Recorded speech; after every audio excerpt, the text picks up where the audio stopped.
A nossa mensagem hoje, ela vai dar continuidade à nossa série de 1 Coríntios. O nosso tema é Escravos Livres do Senhor. Escravos Livres do Senhor. Se nós perguntássemos aqui o que significa escravidão, é óbvio que você diria que escravidão é algo terrível. Pessoas foram mortas, pessoas foram machucadas, pessoas foram abusadas, pessoas sofreram coisas terríveis no que diz respeito à escravidão. No entanto, nós temos, obviamente, dentro da perspectiva das Escrituras, a escravidão que ocorria como uma forma de relacionamento trabalhista da época de Jesus, que era uma escravidão um pouco distinta daquele modelo de escravidão que nós entendemos aqui no nosso país, que nós tivemos aqui em nosso país em anos anteriores. Mas quando a gente vai pensar também sobre escravidão, existe uma perspectiva espiritual do termo, que caracteriza o relacionamento entre você e Deus, o relacionamento que o Senhor Jesus espera de nós. Quando nós falamos sobre escravidão, existe também um relacionamento pecaminoso para com aquilo que nos escraviza, como de fato o pecado assim o faz. Quando a gente pensa sobre escravidão e sobre a nossa condição como pessoas, é óbvio que qualquer um aqui vai dizer que é livre, que não é escravo, que não vive em regime de escravidão, a não ser que seu chefe seja muito complicado. Mas provavelmente você vai dizer que não vive em regime de escravidão.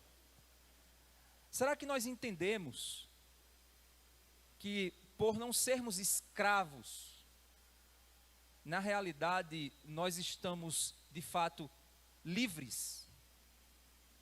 Ou será que nós não somos muitas vezes escravos de coisas, pessoas, padrões, que acabam por esvaziar o nosso coração, comandar a nossa vida como se fossem nossos senhores, nossos chefes, nossos donos?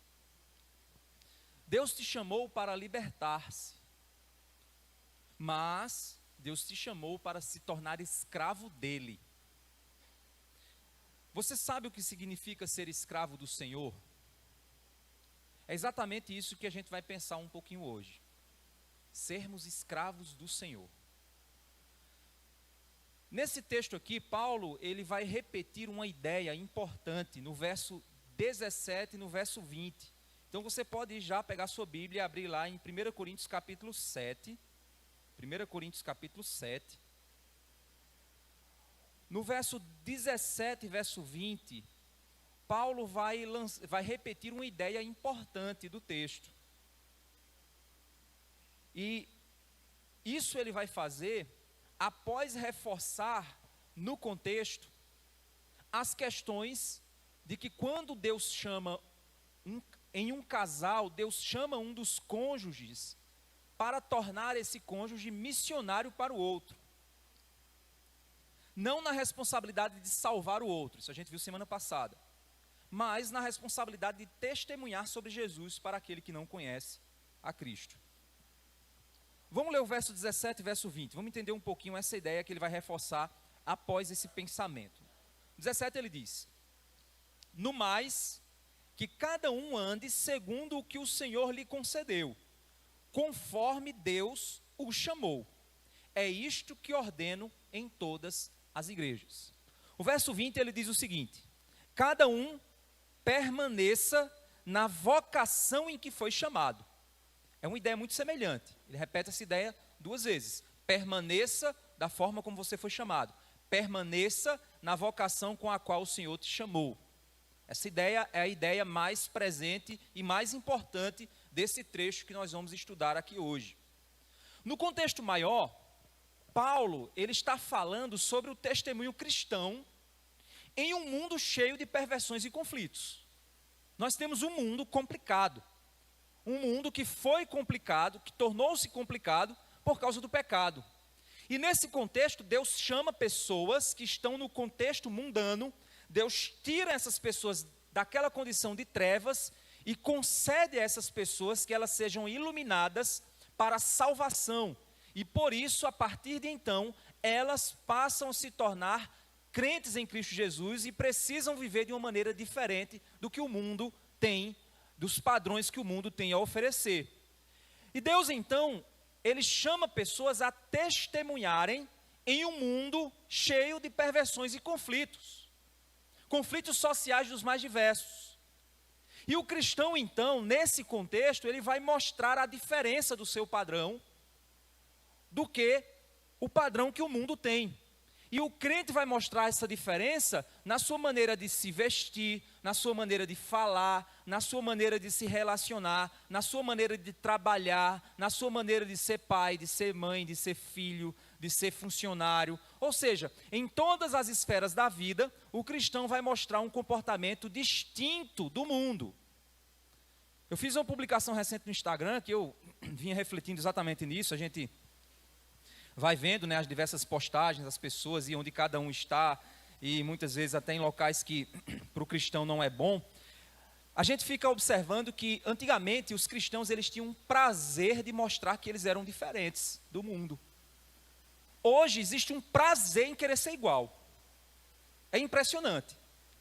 Porque quando nós mostramos diferença, nós impactamos as pessoas.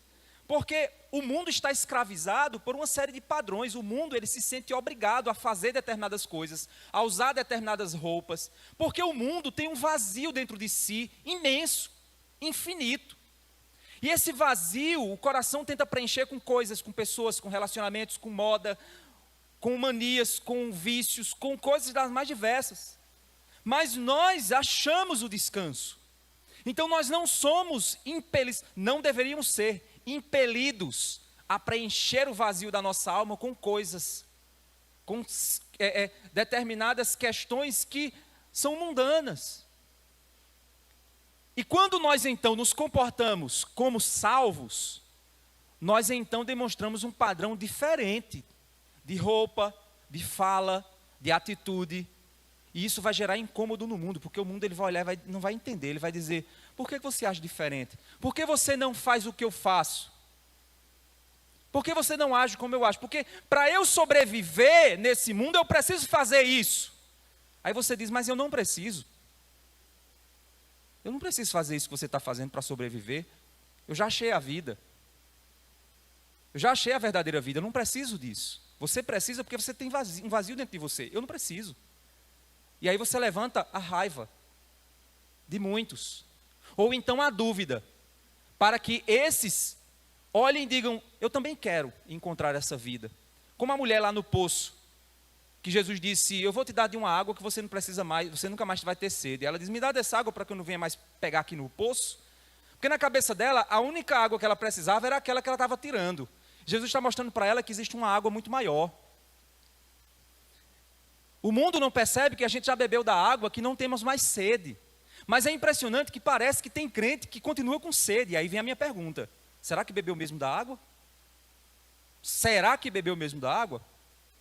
Porque quando nós nos portamos de maneira distinta dos costumes, dos padrões mundanos, é muito natural que o mundo se levante contra nós.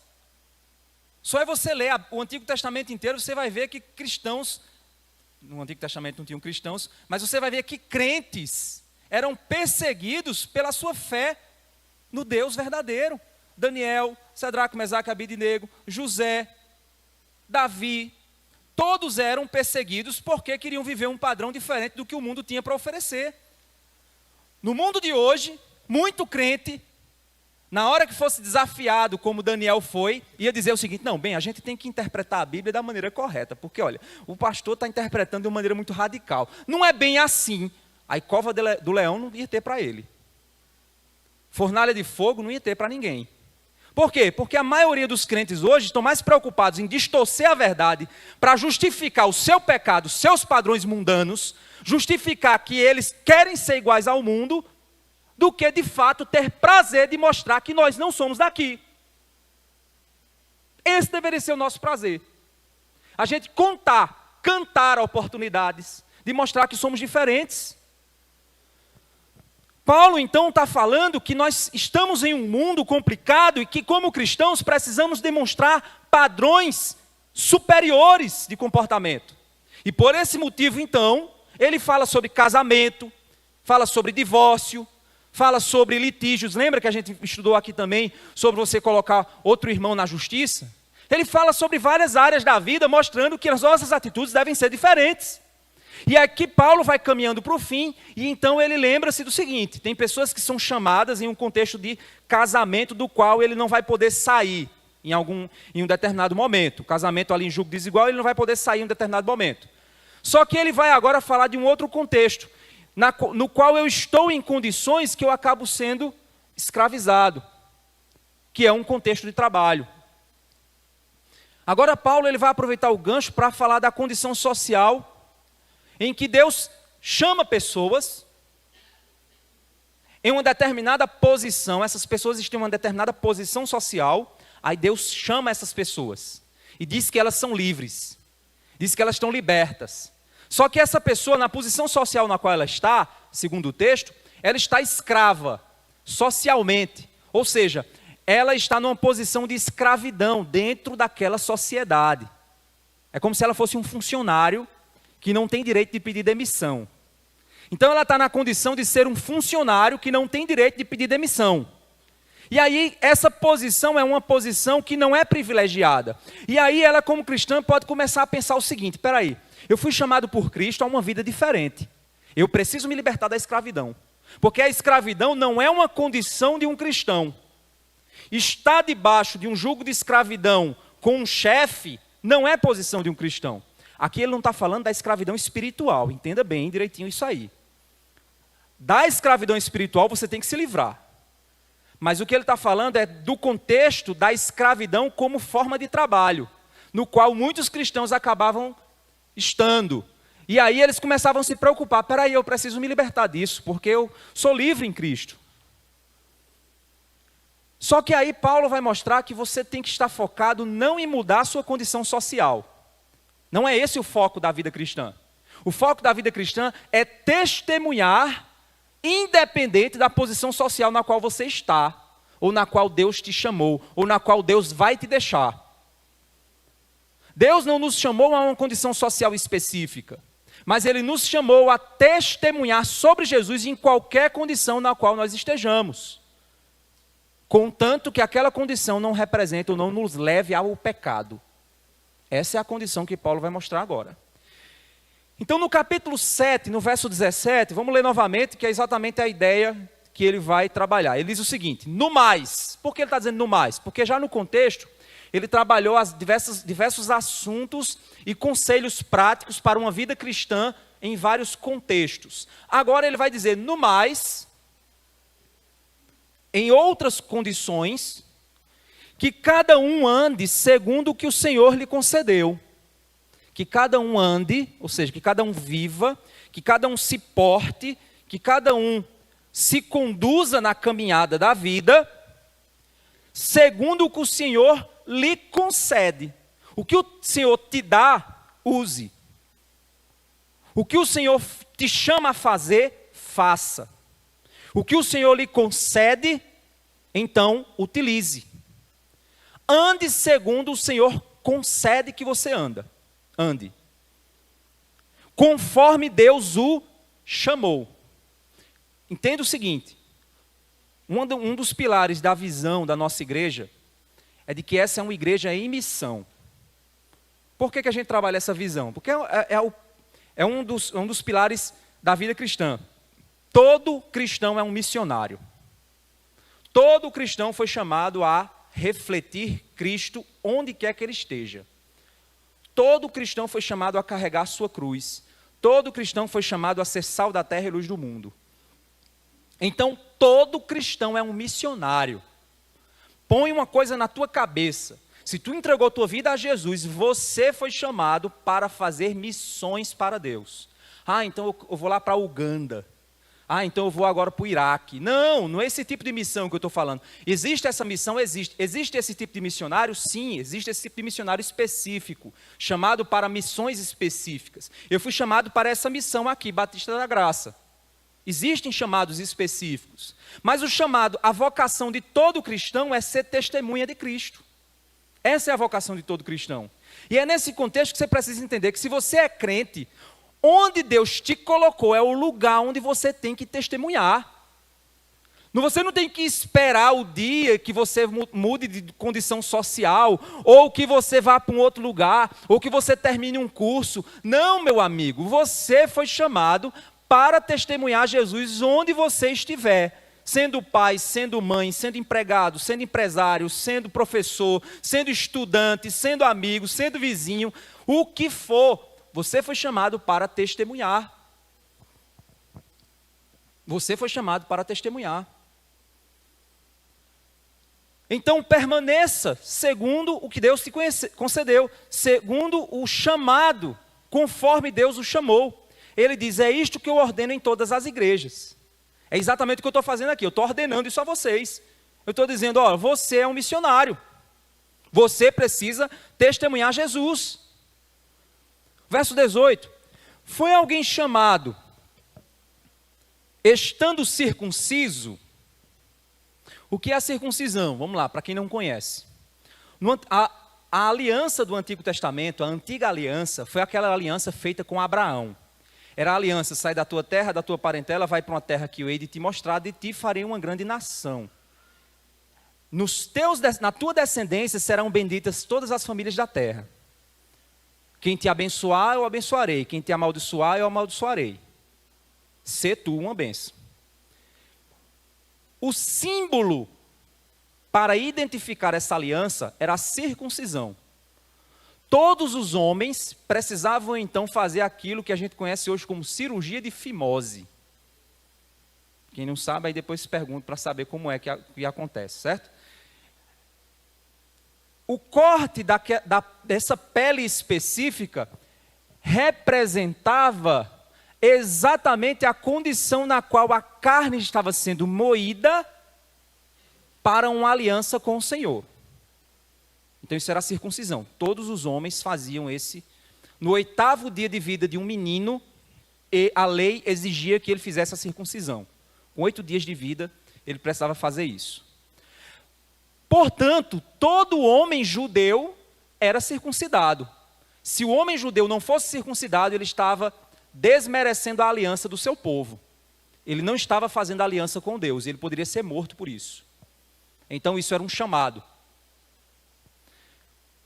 Ele está dizendo aqui, se você foi chamado estando circunciso, ou seja, você é judeu, fez a circuncisão, ou você não é judeu, mas se converteu ao judaísmo, porque também isso acontecia, um gentio dizia assim, eu quero me converter ao Deus de Israel. Aí o homem tinha que se circuncidar. Então, se eu estou debaixo daquela aliança da nação de Israel e Deus me chama à conversão, é essa a condição que ele está dizendo, eu fui chamado estando circunciso. Não desfaça a circuncisão. É óbvio que ele está dizendo que não desfaça, não é possível desfazer, viu gente? Mas o que ele está dizendo é o seguinte, não desconsidere ela. Se você foi circuncidado, aceitando a aliança abraâmica, não se desfaça dela.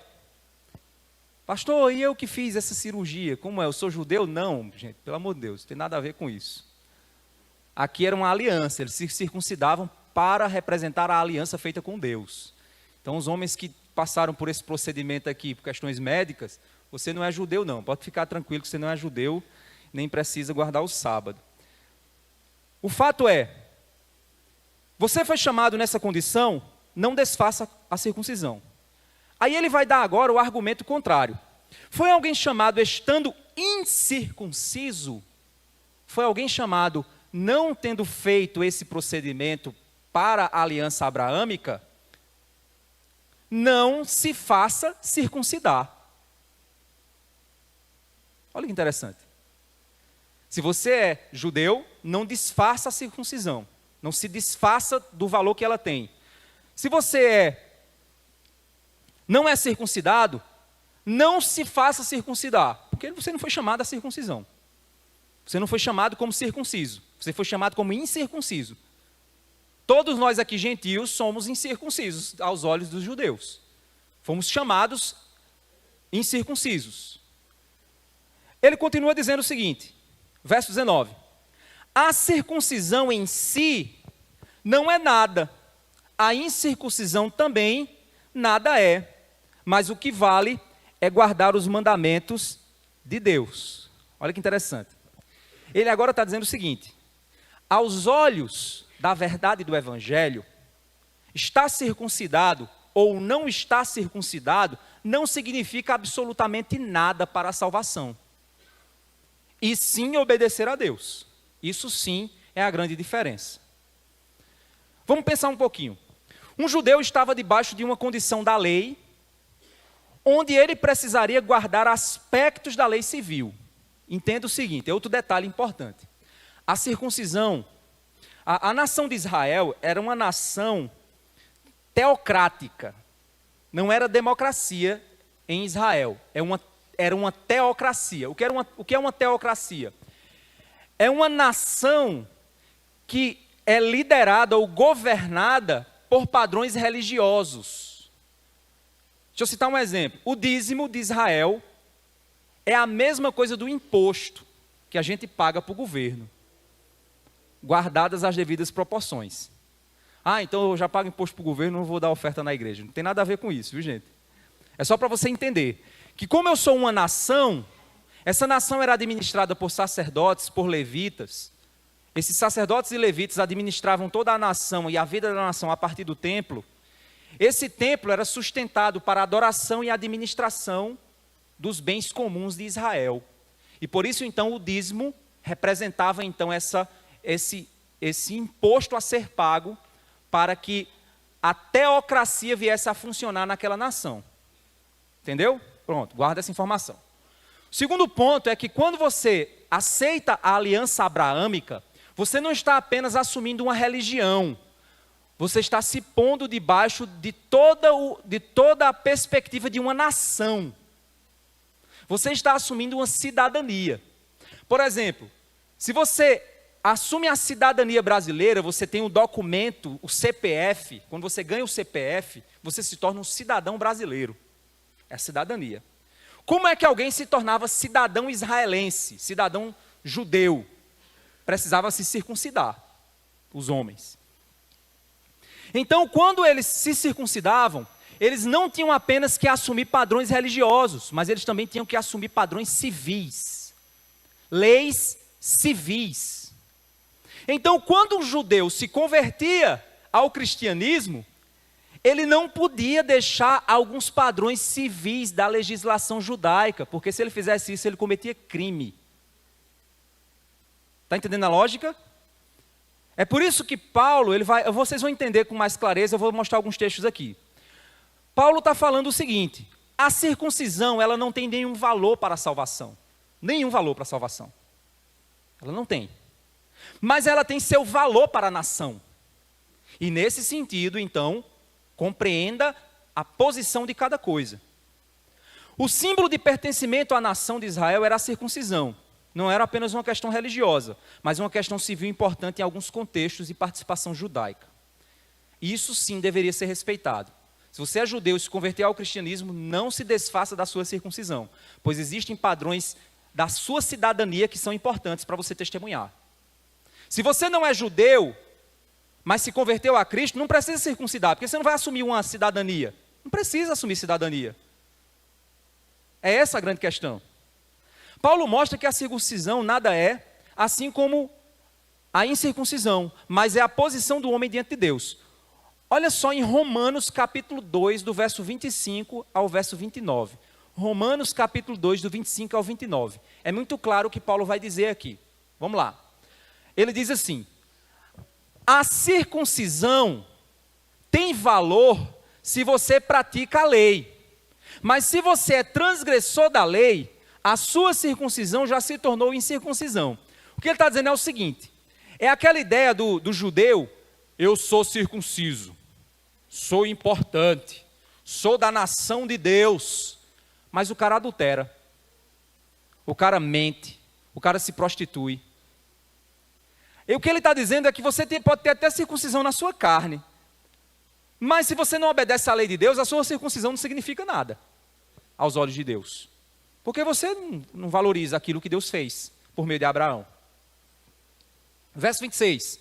Portanto, se a incircuncisão, ou seja, se a pessoa que não é circuncidada observa os preceitos da lei, não será essa incircuncisão considerada como circuncisão? Ou seja, se o cara que não é judeu obedece corretamente os padrões do que Deus espera de nós, não é óbvio que quando Deus olha, ele enxerga alguém circunciso? Alguém que se submeteu à aliança para com Deus? O verso 27. E se aquele que é incircunciso por natureza cumpre a lei, certamente ele julgará você, que embora tenha a letra da lei e a circuncisão, é um transgressor da lei. Porque não é judeu quem o é apenas exteriormente, nem é circuncisão o que é somente na carne. Porém, judeu é aquele que é interiormente. A circuncisão é a do coração, pelo Espírito, não segundo a letra, cujo louvor não procede dos seres humanos, mas de Deus.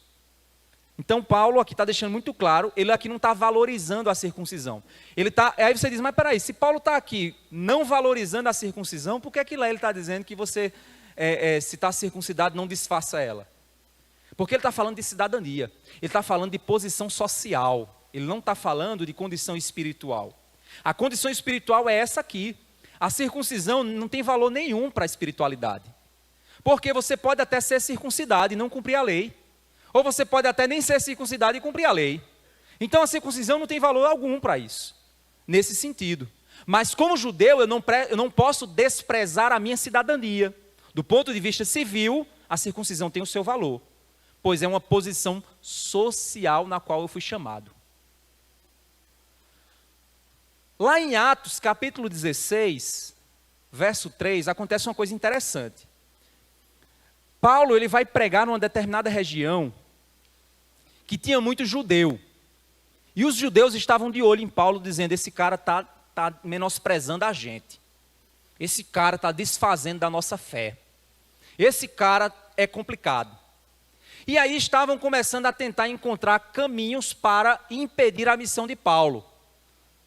Um desses caminhos Paulo resolve da seguinte maneira, olha que interessante, Atos 16, 3. Quis Paulo que ele fosse em sua companhia. Paulo queria que Timóteo o acompanhasse. Timóteo, ele era filho de uma judia e um pai grego. Timóteo foi ensinado pela sua mãe e pela sua avó a respeito de Cristo. Elas eram judias e Timóteo foi ensinado desde pequeno a obedecer a Deus.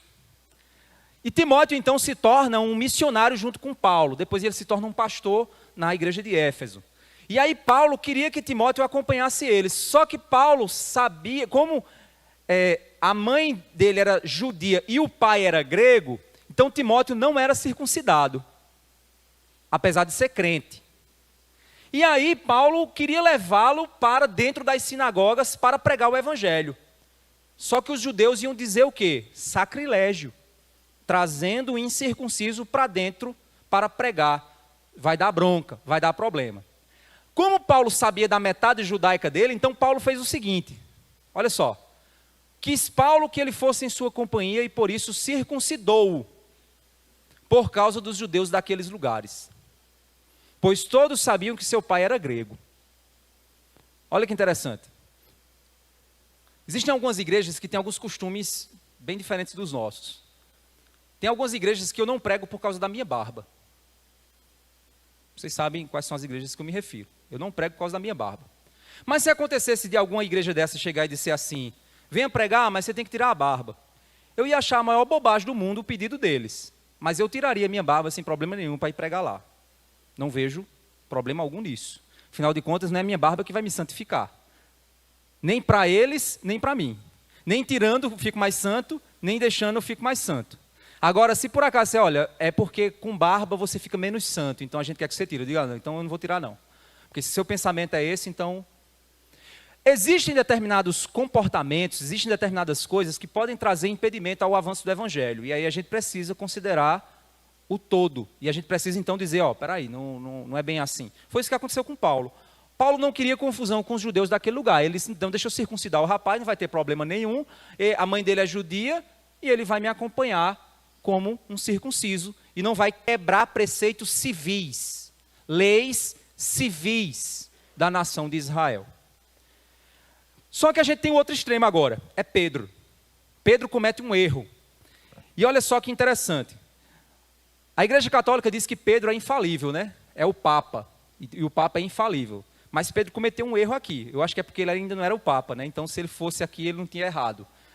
Então, na realidade, gente, isso não existe, viu, gente? Infalibilidade humana não existe. A Bíblia é infalível. Os autores bíblicos foram infalíveis? Não, nenhum deles. Todos eles cometeram erros. Paulo cometeu erros. Agora, a escrita, o que eles escreveram aqui não tem erro. Por quê? Porque foi Deus quem direcionou esse processo aqui. Certo? Essa é a nossa crença. Pedro aqui cometeu um erro. Olha em Gálatas capítulo 2, do verso 11 ao verso 16. O que é que acontecia? Pedro era judeu, e Pedro então estava na igreja da Galácia, em um determinado momento, em uma determinada igreja, não era da Galácia não, uma determinada igreja, na qual você tinha judeus e gentios se reunindo na mesma igreja. Só que Pedro começou a ter um comportamento complicado.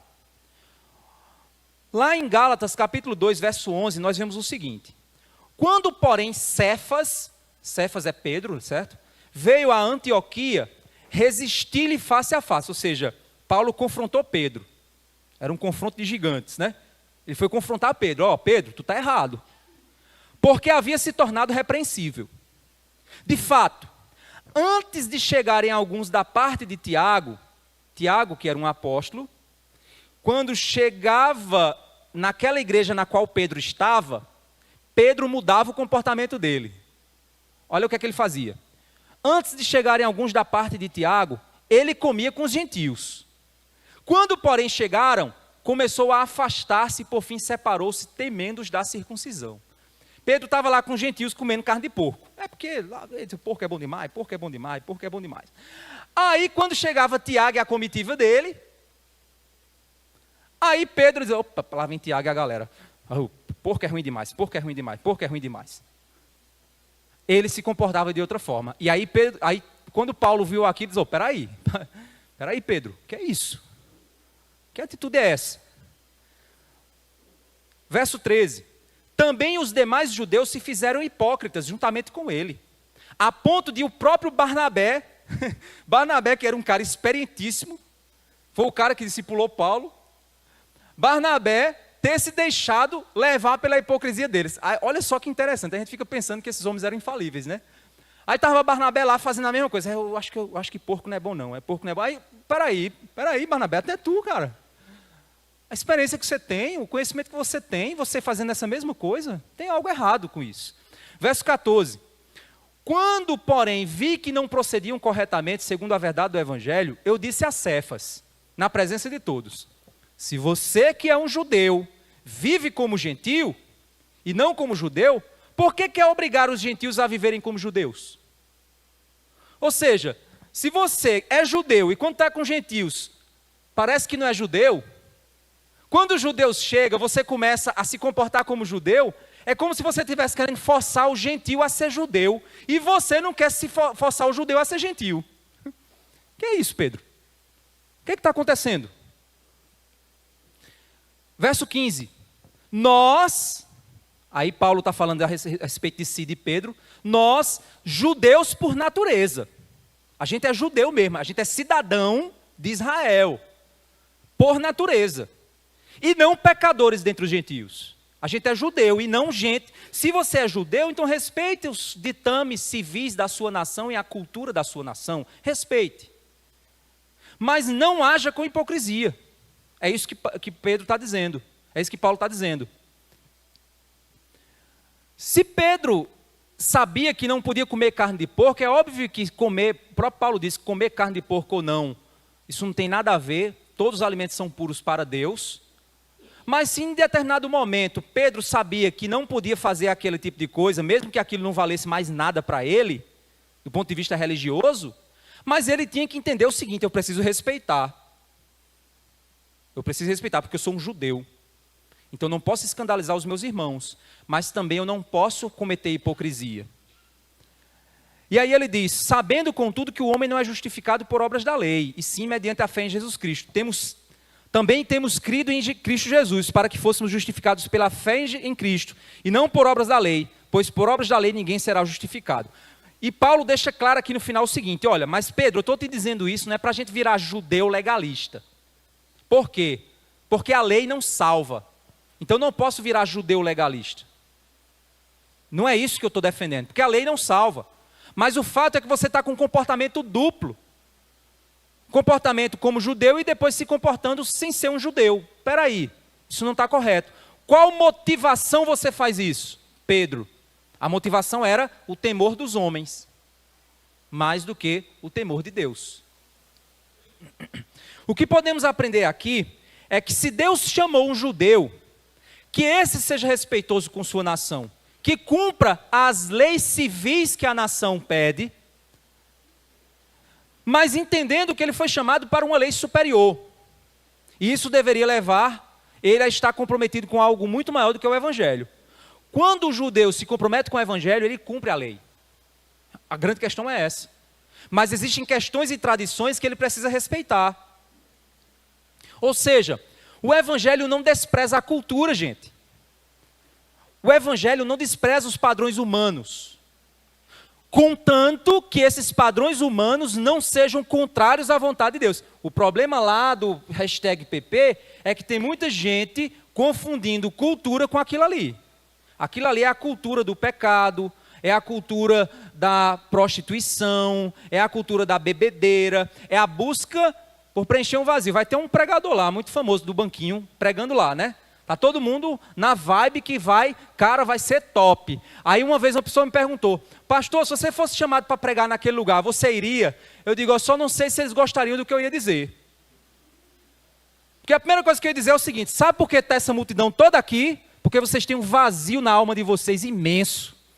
E vocês querem preencher o vazio que vocês têm com bebida, sexo, droga, festa e farra. E esse vazio que vocês têm só pode ser preenchido com Jesus Cristo. E se vocês encontrassem em Cristo e bebessem da água que Ele poderia te dar, nunca mais você teria sede e nunca mais você viria para esse lugar. A não ser que você virasse um crente Nutella, como os que vão lá assistir David Leonardo. Aí o cara ia dizer, sai daí, barbudo velho, vai-te embora, cala a tua boca. Porque é exatamente isso que aconteceria. Pastor da consciência cristã foi lá pregar a condenação ao inferno para todas as pessoas que estavam naquele lugar. Pelo amor de Deus. O evangelho não nos leva a desprezar a nossa cultura, mas o evangelho nos leva a compreender o que da cultura não é para nós, não nos compete. São manifestações culturais que tentam preencher o vazio da alma com algo que não é Deus, com algo que não é Cristo, e que nos conduz para distante do Senhor. O Evangelho, ele vai então nos revelar a santidade de Deus, a bondade de Deus. Se você é brasileiro, então, meu irmão, você foi chamado como brasileiro, exerça a sua cidadania, respeite aquilo que está presente em nossa cultura, e que não é inerentemente pecaminoso. Qual é o problema de você comer comida de milho? Nenhum. Nenhum problema. Vá comer comida de milho, vá lá ralar milho com sua família. Vá lá acender a fogueira e assar carne. Vá fazer o que tem que ser feito, o que a nossa cultura defende. Agora não faça isso para o João, que João não está nem sabendo que eles estão fazendo isso para ele. Nem conecte sua imagem a algo que está pontuando isso, que está apontando para a idolatria desse mundo. Aí você diz, não, mas hoje em dia as festas do São João não é mais tão católica não, mas aí é que é bagaceira, porque as festas hoje não são mais tão católicas, mas são muito bagaceiras. Ou você acha que não é? É. Ou você acha que as pessoas que vão para um local em determinadas festas, com determinadas roupas, com determinadas amizades, elas estão interessadas em quê? Diversão só pura? Não, elas estão interessadas também em encontros, em namoros, em pega-pega, e não é daquele infantil. Elas estão preocupadas em buscar outras coisas, preencher o vazio do seu coração com coisas que são pecaminosas.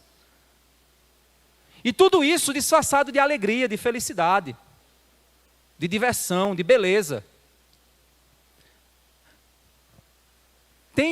Depois faça o seguinte, tem alguns blogs aqui da nossa cidade, que se você acompanhar, que são blogs de tiração de onda, se você acompanhar, você vai ver o desmantelo. Agora, quando são blogs de marketing, vai mostrar só o lado bonito da coisa.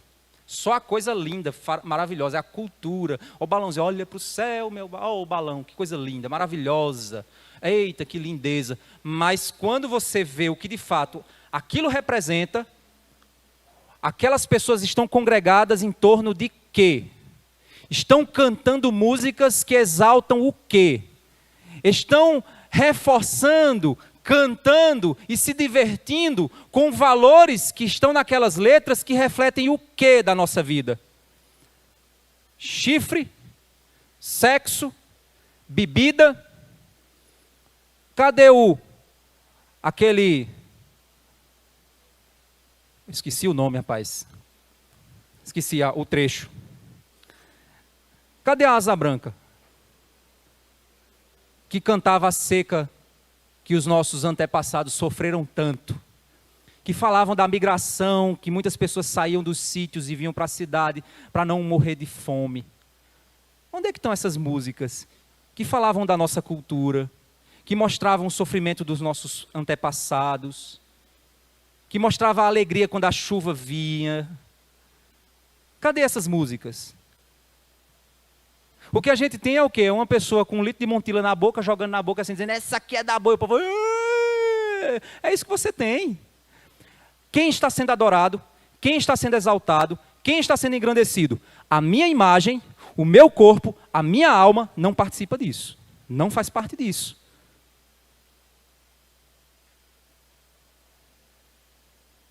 É por isso que a gente precisa observar o que é pecaminoso da cultura e dizer assim, isso não. A minha imagem não estará associada a isso. Seja um brasileiro redimido pelo Senhor e não um tipo de ser celestial que não vive a realidade ao seu redor. Pois se Deus te chamou brasileiro, então testemunhe como brasileiro onde quer que você esteja.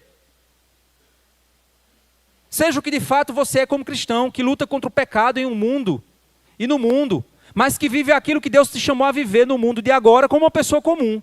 Seja cidadão, cumpra a lei, respeite o próximo, trabalhe, passeie com a família, amigos, faça um esporte, tenha um hobby, seja você mesmo, mas retire de você o pecado e tudo aquilo que te faz pecar, testemunhando a Cristo onde quer que você esteja. Você não foi chamado para ser um missionário? É isso que a gente faz.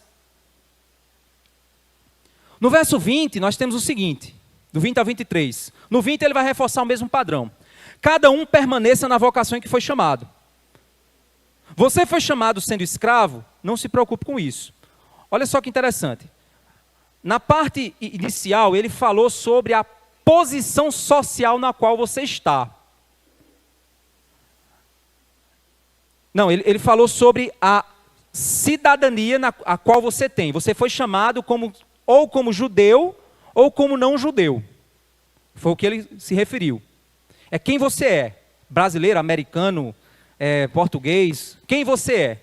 Agora ele vai falar sobre a posição social na qual você está.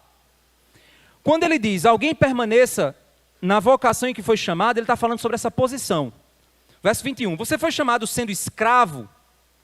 Não se preocupe com isso. Mas se você ainda pode tornar-se livre, aproveite a oportunidade. Olha que interessante. Se você foi chamado, mas está numa condição de escravidão, uma condição social, na qual você tem um patrão, e aí no contexto de escravidão, não é o nosso contexto moderno, havia a possibilidade de você se libertar dessa condição. Normalmente a escravidão daquele período, ela acontecia por causa de dívidas. Por exemplo, eu estou devendo um dinheiro a Samuel, não estou conseguindo pagar. O que é que acontecia? A legislação judaica me tornava escravo de Samuel até eu pagar minha dívida. E aí eu estava num contexto de escravidão, eu tinha que prestar um serviço para ele, ficar prestando serviços para ele. Mas se eu tivesse a condição de pagar essa dívida, eu me libertaria dessa condição de escravidão. Se eu posso fazer isso, então eu devo fazer. É isso que Paulo está dizendo. Se você foi chamado em uma condição de escravidão, não se preocupe em se libertar, como se na condição na qual você está, você fosse inferior diante de Deus. Agora, se você tem capacidade e condições de sair dessa condição de escravidão, então faça. Mas entendendo que isso não vai te tornar uma pessoa melhor. Entendeu a lógica? Por que ele diz isso? Olha o verso 22. Pois quem foi chamado no Senhor, sendo escravo, é liberto, que pertence ao Senhor. Do mesmo modo, quem foi chamado sendo livre, é escravo de Cristo. Olha que interessante. Ele faz um trocadilho aqui, fantástico. O trocadilho que ele faz é, se você foi chamado, estando numa posição social de escravidão, ao ser chamado, aos olhos do Senhor, você é livre. Você não é escravo, você é livre. Porque a sua condição social não define você aos olhos de Deus. Mas imagina agora que você é livre. E foi chamado por Cristo, como crente. Aí você diz, mas aí agora para mim é mais fácil, porque eu sou livre, então agora eu faço o que eu quiser. O cara é escravo, ele vai ter que aceitar a condição social que ele está. Tudo bem, aos olhos de Deus ele não é desvalorizado, mas é meio complicado. Mas eu sou livre. A pessoa que é livre pode começar a pensar isso, eu estou numa condição social melhor. Aí ele diz, mas lembre-se de uma coisa, você sendo livre, você é escravo de Cristo. Então enquanto aquele é escravo sendo livre em Cristo, você é um livre sendo escravo de Cristo. Esse trocadilho nos leva ao seguinte pensamento. A verdadeira liberdade é ser escravo de Jesus. O mundo acha que está livre, mas o que o mundo faz é nada mais, nada menos que seguir os seus próprios padrões. O mundo é obrigado a seguir padrões. O mundo, as pessoas que estão no mundo, elas são escravizadas por suas manias, por seus vícios, por seus costumes. Elas não são livres. Elas querem, por exemplo, a lei do aborto. Por que querem liberar o aborto? Não é para trazer liberdade. Na realidade, é para trazer mais escravidão. Porque hoje, muitas pessoas que praticam relações sexuais têm cuidado com isso para não haver gravidez, pois não pode haver aborto. Mas no momento em que o aborto é liberado, as pessoas não se preocupam mais com isso. Então o que é que acontece? Elas se livram das amarras que a lei tem, porque elas são escravas dos seus próprios pecados. Então a lei refreia os impulsos. Se a lei for tirada, os impulsos não têm mais freio. E o impulso agora é simplesmente o desejo de praticar. Mas por que eu sou impulsionado por esse desejo? Porque eu sou escravo do meu desejo. Eu sou escravo do meu pecado. O cristão, então, quando ele é libertado da escravidão, na realidade ele é libertado para obedecer. Pois qualquer pessoa que nasceu de novo sabe que obedecer a Deus é o maior ato de rebelião contra o pecado. Obedecer a Deus é o maior ato de liberdade que alguém possa ter. Fazer o que é certo. Decidir fazer o que é certo é o maior ato de rebelião que alguém possa demonstrar. Fazer o que os outros mandam, por pressão, é o maior ato de escravidão. E isso pode ser até em nome de uma liberdade que não existe nesse mundo. É interessante a gente entender, porque Paulo aqui aponta uma condição social que seria passível de preocupação dos cristãos. Alguém que estava na condição de escravo poderia achar que por ser um crente em Jesus, precisa libertar-se de sua condição social, precisa ascender. Por isso ele se angustia por ser escravo. Eu sou escravo, agora eu não consigo, eu preciso me libertar dessa condição, porque para eu ser um crente melhor. Para que eu possa ser um crente melhor, eu preciso sair da condição de escravo. Aí Paulo quer dar descanso a eles, dizendo, não, se Deus te chamou na condição em que você está, Não se preocupe em libertar-se, mas sirva a Deus onde você está. Agora, se você puder se libertar, faça. Mas se você não puder, não se preocupe com isso, não se angustia com isso. Cumpra o que Deus te chamou. Se Deus te der a oportunidade de sair, saia. Mas se Deus não te der a oportunidade de sair, testemunhe. Estando aí onde você está. O que importa não é a posição social, o que importa é a posição em Cristo. Olha o que ele vai dizer aqui no verso 23. Vocês foram comprados por preço. Não se tornem escravos de homens. Vocês foram comprados por um alto preço. Porque era assim, gente. Vou voltar aqui à minha escravidão com Samuel. Eu sou escravo de Samuel. Aí, Adiel, só para continuar no El, Adiel, ele olhou e disse assim, eu gostei desse escravo, o bicho é trabalhador, é forte, aguenta muito serviço. Samuel, tu me vende esse escravo? Eu não tinha que dizer nada, eu tinha que aceitar, né? Vou ser vendido, né?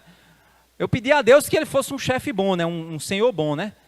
Aí Samuel estava querendo ampliar um negócio dele, aí ele dizia assim, rapaz, eu vou vender, isso é tanto. Aí ele ia e comprava. Aí eu juntava minhas coisas e ia para a casa de Adiel. Virava escravo de Adiel. Porque eu fui comprado. O que Jesus fez na cruz era o seguinte. Nós éramos escravos do pecado. O pecado era o nosso Senhor. Ele era quem mandava na gente. A gente obedecia o que Ele queria. Jesus então derramou o sangue. E o sangue de Cristo foi o preço necessário para comprar você daquele Senhor que era o escravo. Para que você agora seja escravo de Jesus. Foi isso que aconteceu. E é óbvio que Jesus é um Senhor muito melhor do que o Senhor que eu tinha, que era o Senhor do pecado. Aqui mostra que essa escravidão não diz respeito a uma posição social, mas a uma condição do coração do escravo. Olha só, ele diz assim, vocês foram comprados por preço, por alto preço. Não se façam escravos de homens. Mas peraí, como é que eu agora fui comprado por Adiel e vou agora virar escravo de Samuel? Não faz sentido. Quem me comprou foi Adiel. Samuel perdeu. Mas como é que eu posso me tornar ainda escravo dele? Quando eu fico preocupado com a opinião dele.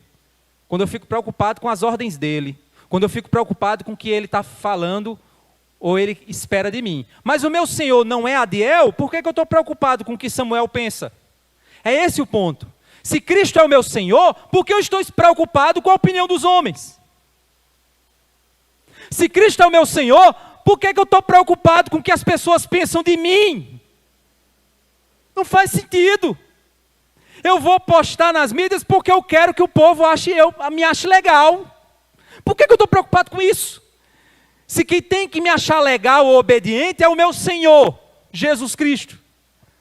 Como é que a gente pode se tornar escravos, irmãos? A partir do nosso coração, dos nossos compromissos. A escravidão é a condição na qual eu sirvo a um determinado chefe, patrão, senhor. Ou seja, eu sou impelido a trabalhar para algo ou para alguém, eu não consigo fazer minha vontade. É algo maior do que eu que está me obrigando a fazer aquilo para ele.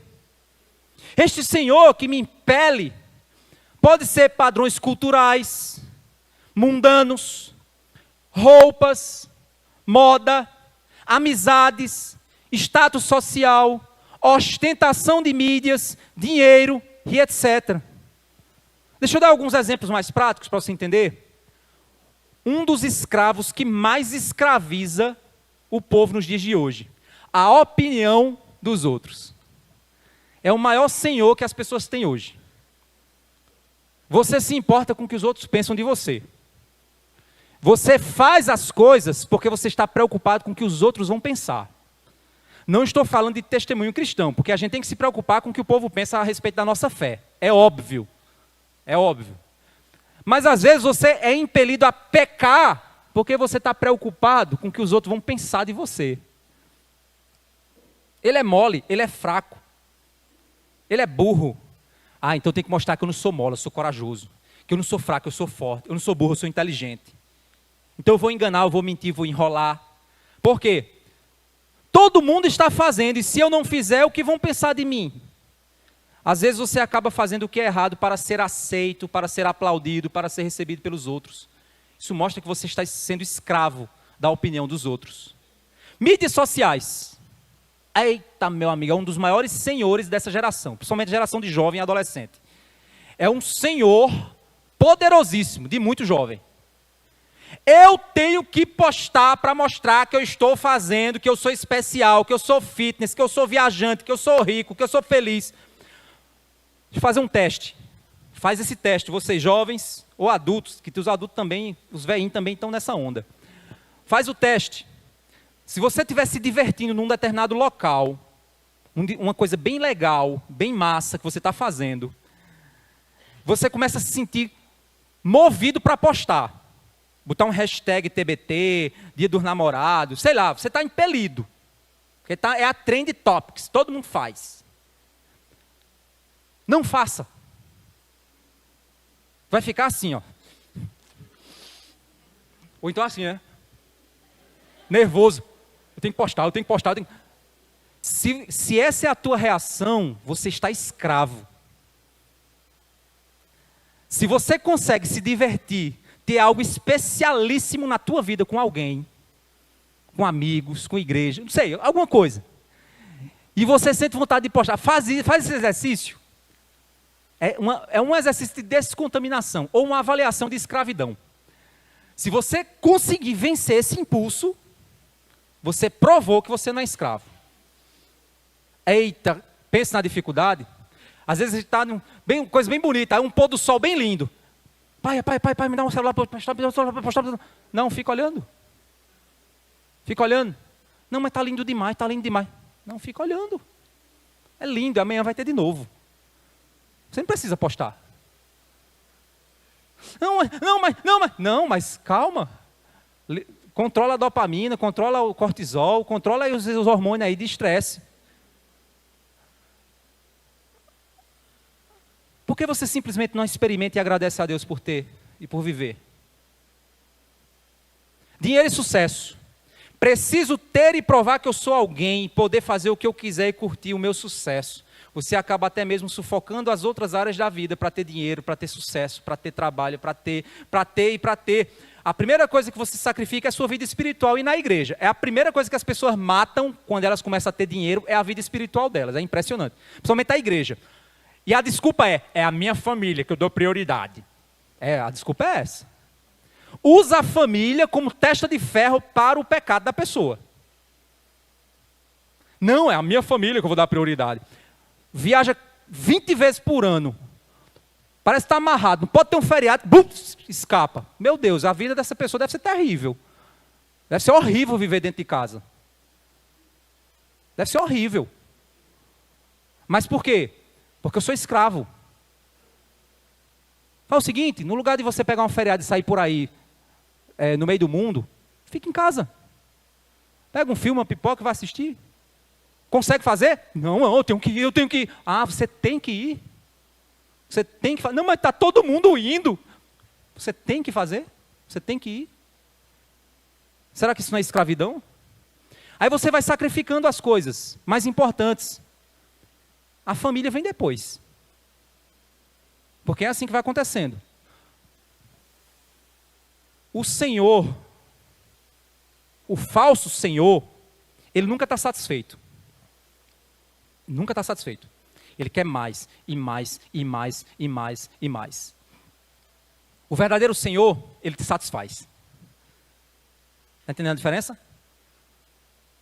O falso Senhor nunca está satisfeito. O verdadeiro Senhor sempre te satisfaz. Essa é a grande diferença. Vou entrar de férias. Aí o povo pergunta, pastor, vai viajar quando? Aí às vezes eu já voltei. Já foi, já. Aí não vi nenhuma postagem, não, eu posto depois. E só algumas.